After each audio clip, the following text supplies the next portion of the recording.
Hello, friends, welcome back. This is Duck and Goose Go to the Beach by Ted Hughes. Duck and Goose Go to the Beach. Don't you just love it here, Duck? Goose honked. The two friends relaxed in the early morning sun and listened to the hum of the meadow. Butterflies, twitters, and grass swished in the breeze. Yes, I do, Duck agreed. Let's never leave, said Goose. Suddenly, Duck jumped up. You just gave me the greatest idea, Goose. He quacked. Let's leave. Let's go away. What? Goose honked. Away? Let's take a trip. Goose gulped. A trip? A trip sounds far away. I like clothes. We could go on an adventure, Duck said. On an adventure? That sounds scary, Goose honked. Come on, Goose. I hike. Might be fun, Duck quacked. A hike, said Goose. That sounds like a fine way to twist your ankle. Duck sighed. He gazed across the meadow towards a distant hill and began walking. Goose followed. I will walk, but I will not hike, he grumbled. Why would anyone want to leave this meadow? Goose wondered aloud. It was everything right here, like this stump, this hollow log, the gurgling stream, our ball, of course, the little pond, and don't forget the shady thicket. Duck and Goose floated along a stream they'd never floated along before. They walked by a pile of stones they'd never walked by before, and past the biggest tree they'd ever seen. They walked across fields and up and down hills.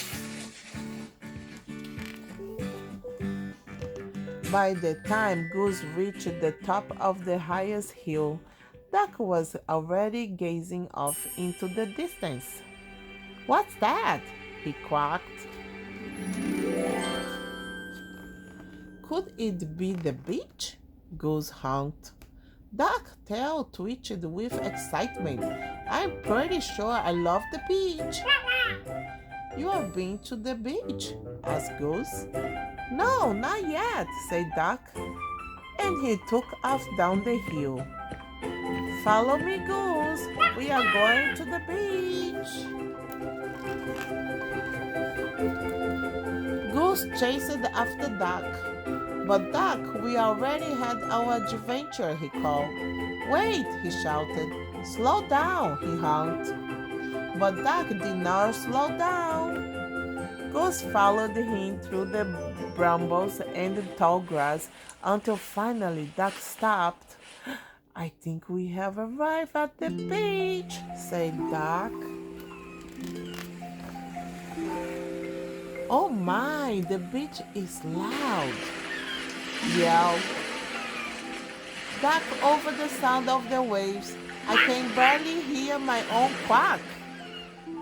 Goose stared at the vast stretch of sky.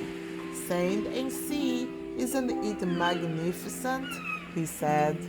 Oh dear, the beach has so much water, quacked Duck. I feel tiny. Have you ever seen so much sand? Honked Goose. It's getting in my feathers, and it's too hot on my feet, said Duck. Let's go. Go swimming? Good idea, Duck, said Goose, and he raced to the water's edge. No, Goose, wait for me. Duck dipped his hot feet in the water. Goose, you know these waves are very fun. Is that what you were going to say, Duck? Hunk Goose. No, not exactly. The two friends strolled along the beach. They met the locals. Some were friendly, others were not. Hello. Some were shy, others were not.